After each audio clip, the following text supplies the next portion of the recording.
All right, good evening, everybody. I have 5 o'clock, so I'd like to call the meeting to order. Sean Callan? Here. Julie Chetney?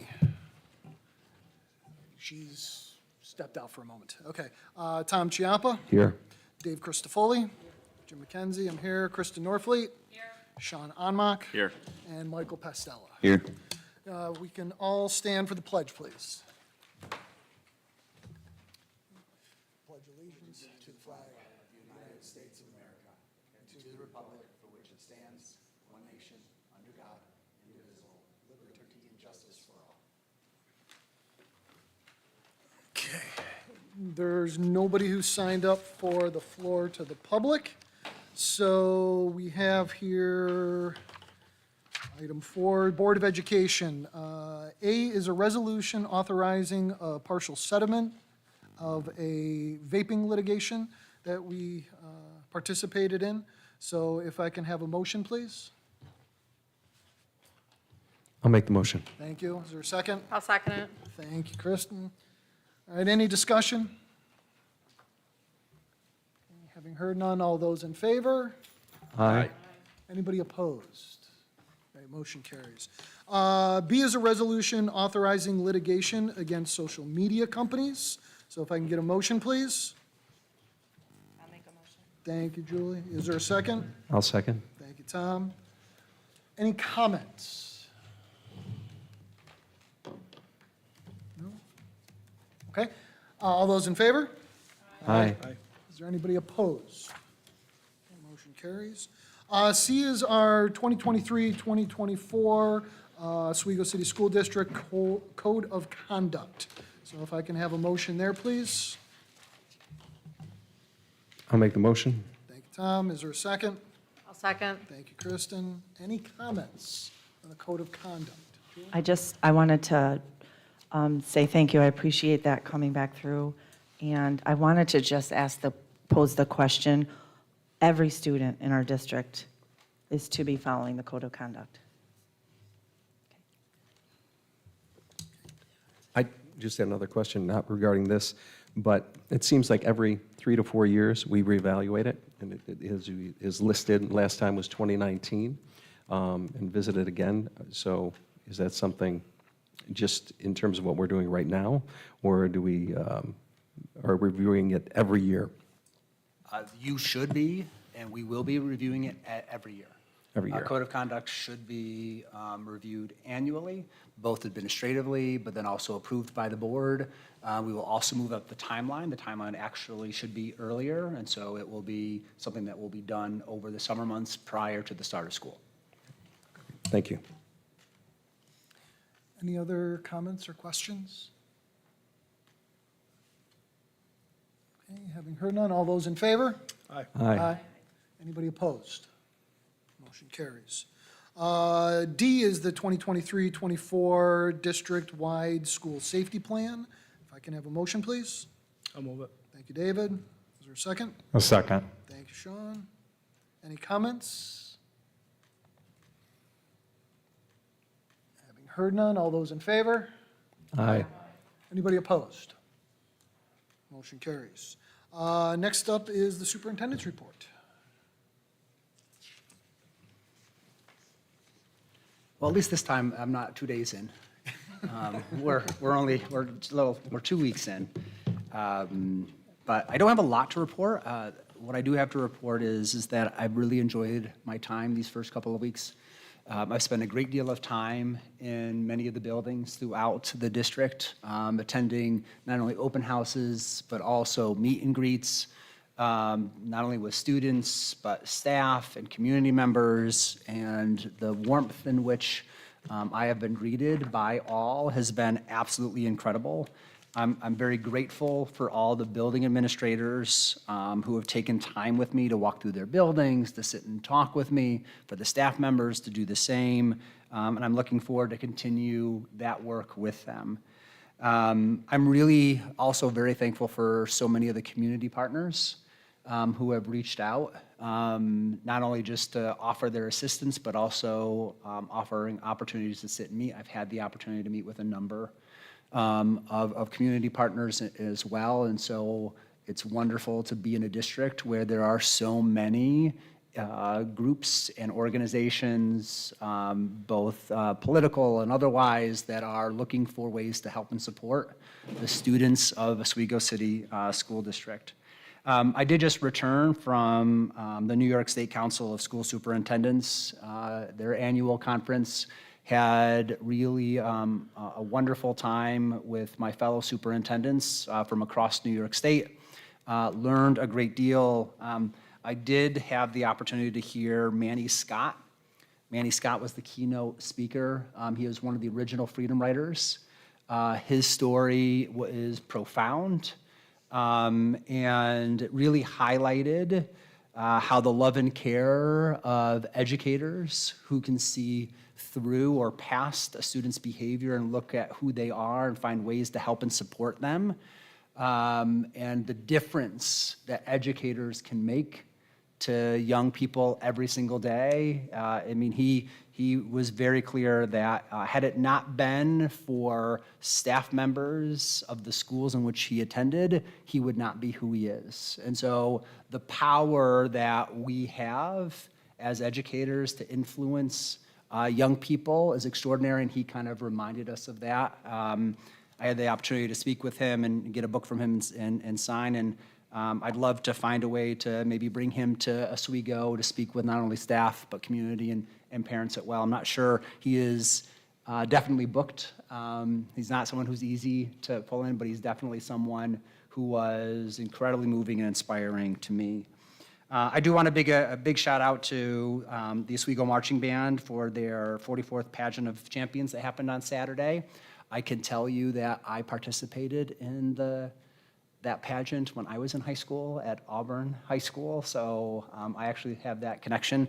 Sadly, I was unable to attend because I was in Albany for that, but it's what a great event, something that I remember as a child or as a high school student, and I'm so glad is still a prevalent part here in Oswego. And then just tomorrow is Walk and Bike to School Day.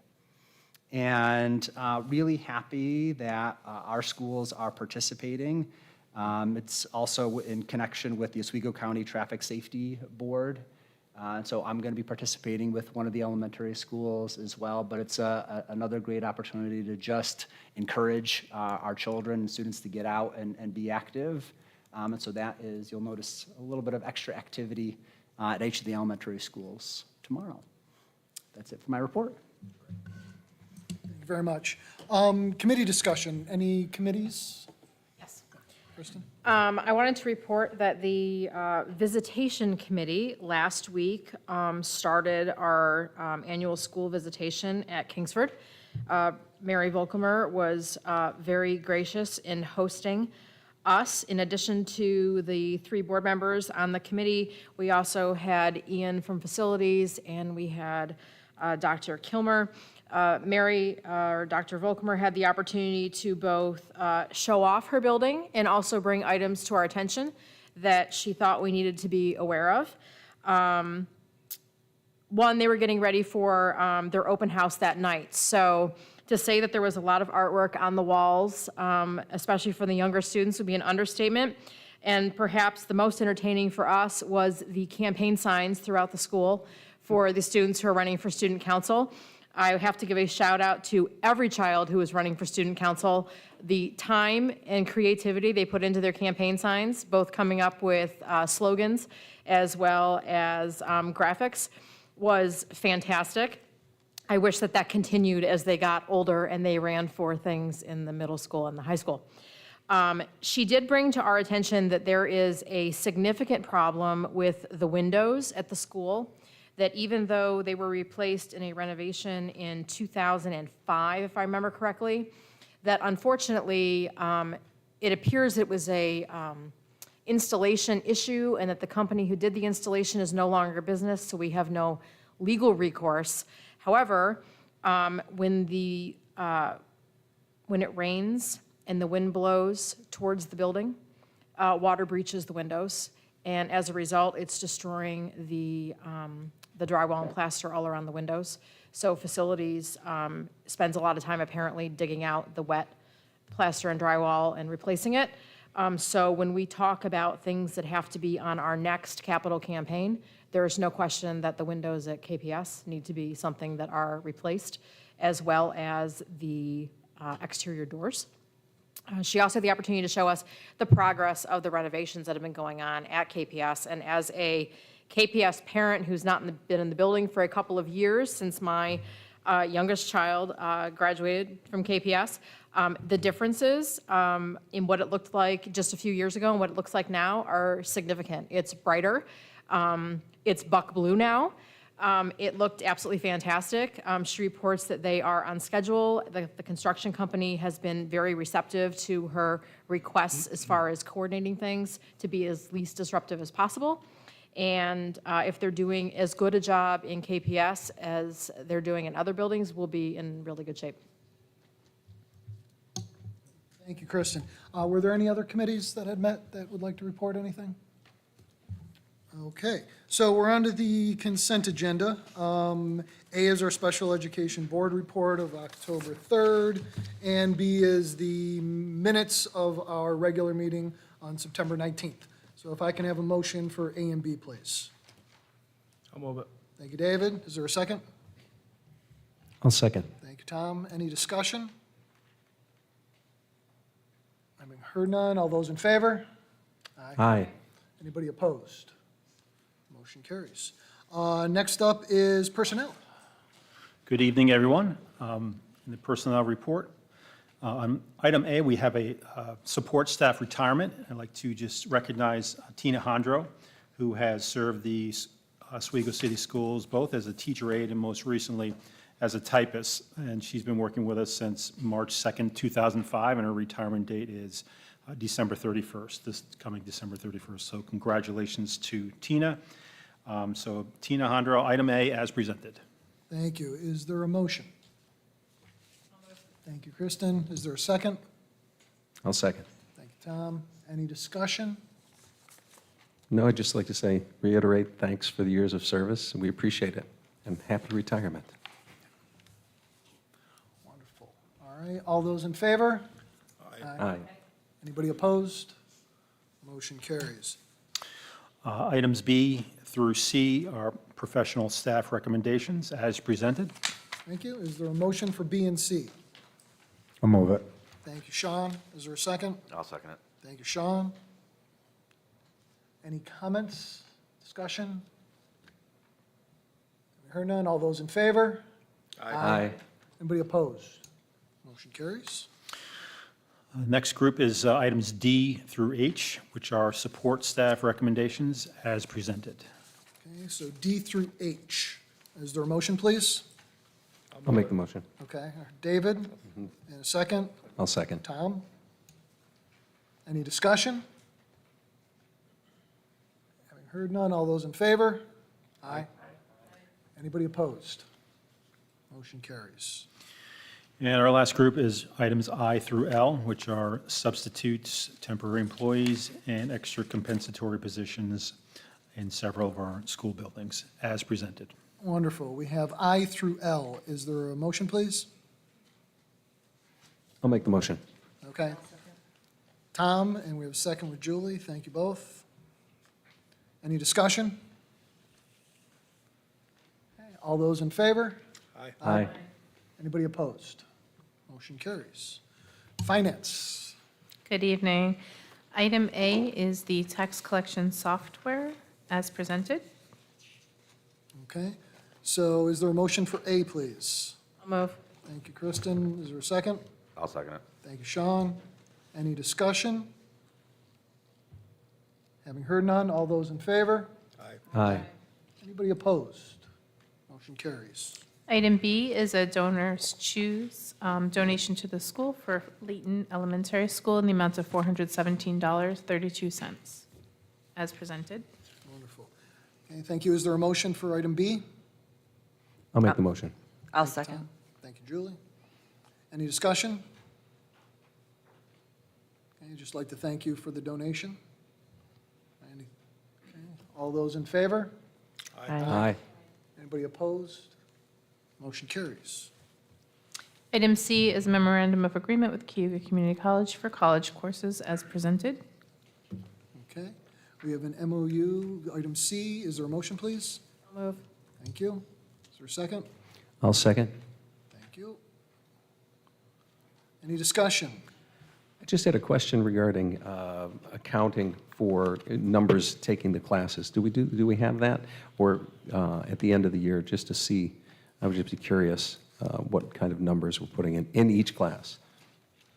We can definitely get that information to you. This is the agreement to have the courses. Right, At this point, understood. but we can definitely get that information Yeah, to you. and I know that's off point a little bit, but I just, when seeing the listing of the courses, I was curious in how much, what kind of participation we were getting. Sure thing. Thank you. Anybody else? Okay, all those in favor? Aye. Anybody opposed? Motion carries. Item D is a memorandum of agreement with SUNY Oswego for Teams Sheldon. This is the professional development school in the amount of $5,500 as presented. Okay, thank you. Is there a motion for item D? I'll make the motion. Thank you, Tom. Is there a second? I'll second. Thank you, Sean. Any comments? Item D? Okay. All those in favor? Aye. Anybody opposed? Motion carries. Item E is a memorandum of understanding between Oswego City School District and Jennifer Verman for instructional coaching at the Community Christian School, not to exceed $1,545 as presented. Okay, thank you. Is there a motion for E? I'll make the motion. Thank you, Tom. Is there a second? I'll second. Thank you, David. Any discussion? Having heard none, all those in favor? Aye. Anybody opposed? Motion carries. Item F is a contract with the New York State Coalition for Independent and Religious Schools for professional development at Trinity Catholic as presented. Okay, if I can have a motion for F, please. I'll move it. Thank you, Sean. Is there a second? Thank you, Kristen. Any discussion? Heard none. All those in favor? Aye. Anybody opposed? Motion carries. Item G is a contract for Anderson Center for Autism for evaluation of a student as presented. Wonderful. I need a motion for G, please. I'll make the motion. Thank you, Tom. Is there a second? Thank you, Kristen. Any discussion? Okay, all those in favor? Aye. Anybody opposed? Motion carries. Item H is an agreement with Noel Lapointe for chronic stress and trauma clinician not to exceed $32,220 as presented. Okay. Can I get a motion for H, please? I'll move it. Thank you, Julie. Is there a second? I'll second. Thank you, Tom. Any discussion on H? Yeah. All those in favor? Aye. Anybody opposed? Motion carries. And item I is an improvement, the approval of a settlement agreement with Oswego City School District as presented. Okay, if I can get a motion for I, please. I'll move it. Thank you, Julie. Is there a second? I'll second. Thank you, David. Any discussion? I heard none. All those in favor? Aye. Anybody opposed? Motion carries. Student representative, Michael. Hi, I was wondering if I could share two things quickly. So at the last meeting, when we were discussing the facilities use policy, I heard the idea of possibly charging people to get into varsity sporting events. I spoke to some of my friends and people around the school, and I went to the varsity football game past Friday, which was also senior night. And after hearing what they had to say and seeing the attendance of students, I think this would be a very poor decision because we don't already get too many kids to go to these sporting events, and if we start charging money, I think that attendance will drop even further. But I think there are things we could do besides that to get up attendance at those events and increase school spirit there. And then the second thing has to do with Oswego High School more directly, and that's a student Wi-Fi policy. We've had Wi-Fi in the past, particularly in the cafeteria, and there's no student Wi-Fi at the moment. And we realize why there's no student Wi-Fi. It's because of the bandwidth and stuff like that. So we recognize the problem, but I don't think too many kids understand it. And so I think they're looking for an answer. And so I think that it would be a good decision if we gave them a concrete answer on either why this does or doesn't exist and why it could be a problem if it did exist. So they understand that it's not just being kept to be kept from them. So I think that's something we should look into. Thank you. I'll look into that, Michael, and we can absolutely, communication to students is really important. So there's a lot of clarity to understand why things are or they are not. So we'll absolutely put something out. Thank you. All right, thank you, Michael. Any items from the board? Sean? Yeah, I just want to commend a couple weeks ago, a couple Saturdays ago, I know that Sean and yourself and I were out at the Oswego Country Club and wanted to commend the Buck Boosters for their efforts and the student athletes that were there for their annual golf tournament to raise a lot of money. The community businesses certainly show up for that event with all the signage that was out there to support and raise money. And it was a great, unbelievable day in the fall. And that golf tournament's different because you get to go out and not only play golf, but there's challenges on the course that are set up for soccer, lacrosse, football, basketball, and hockey, and all of our student athletes are out there supporting, in person. So it's a great event. It was a success, had a lot of fun, and I just wanted to give them credit for that. Great. Thank you, Sean. Kristen? A couple things. One, jumping on what Sean said, I just wanted to bring to everyone's attention that the Spirit Parade is next week. That's also sponsored by the Boosters. It's been a really great event. I've participated in it in the past. My kids have been participating in it, and I've been tasked with driving a vehicle. I think the chief of police might be in it this year. So I would encourage people to participate in that or at least be out to watch it go by. But separately, I noticed, or I should say, we brought up the transportation issue for extracurricular activities, more specifically sports, multiple times over the past many meetings. And I was reminded of it as I dropped my daughter off for the volleyball bus to the game in Fulton today, and I saw that it was a bus from a third-party vendor, not an Oswego bus.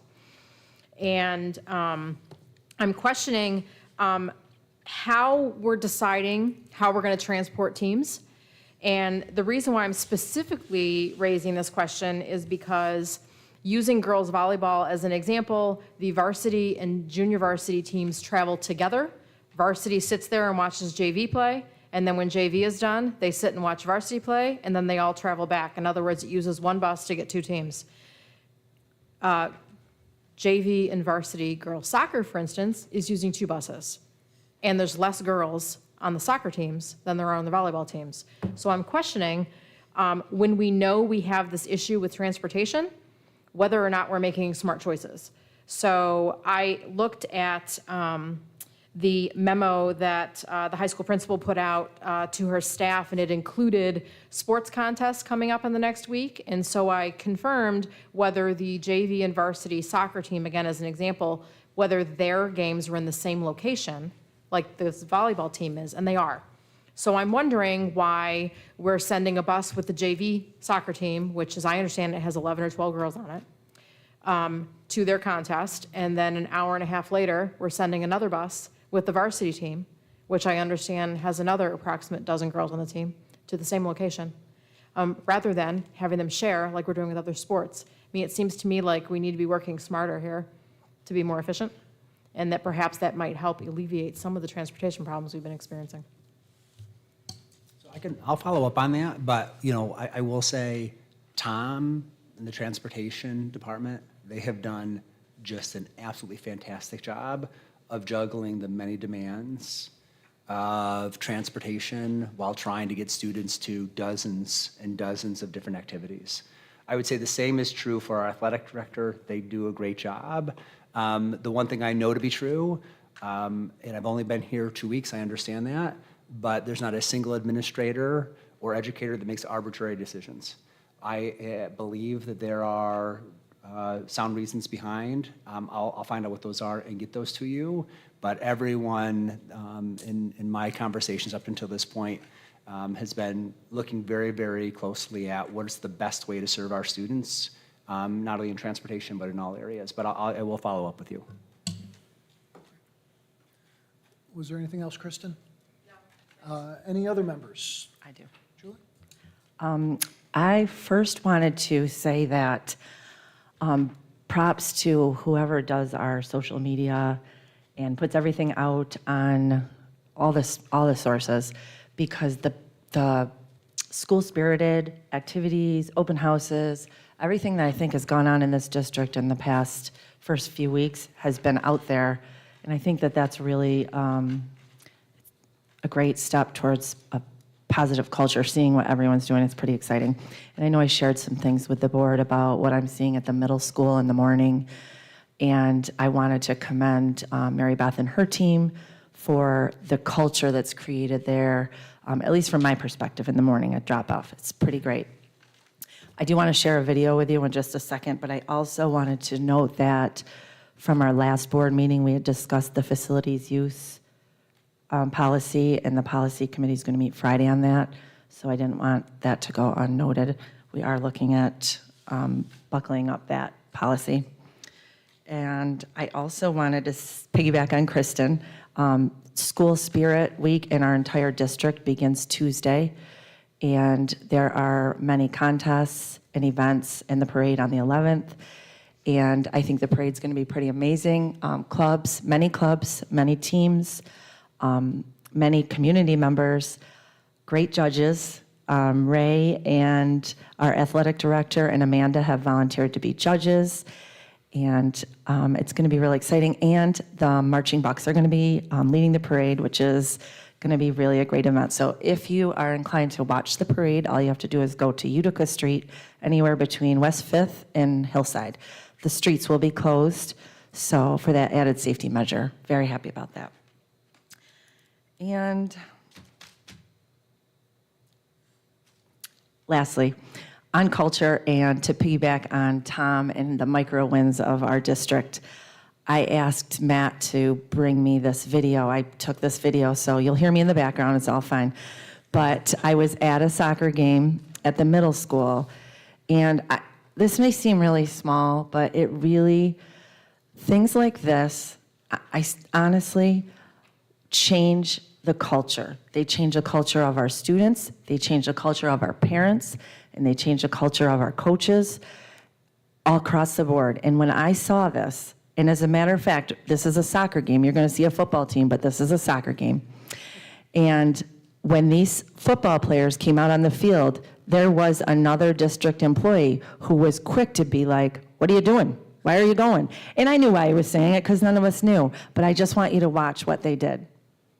And this was modified football.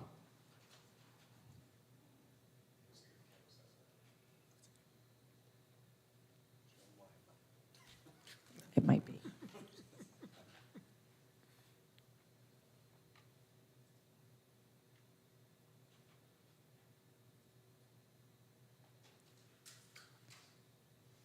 I could just walk us through it.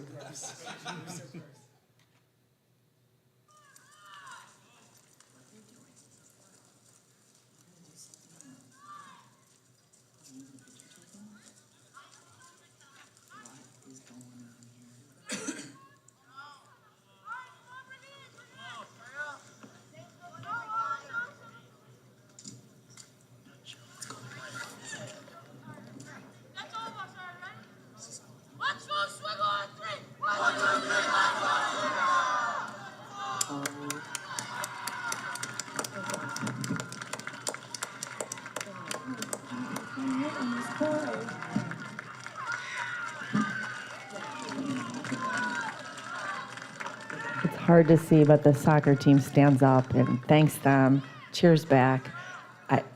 To me, that was pretty moving. The place was packed, and it was, the coach stopped practice, the modified coach stopped practice and sent them over. So I just wanted to say that it's those little things that I think really will change the culture that I think has been lost for a little bit. So, and I've seen it multiple times this school year, so kudos to everybody who's behind that change. Thank you. Any, Tom? Yeah, and I'm going to jump right on the back end of that. I know you're probably sick of hearing micro wins. It's not mine alone.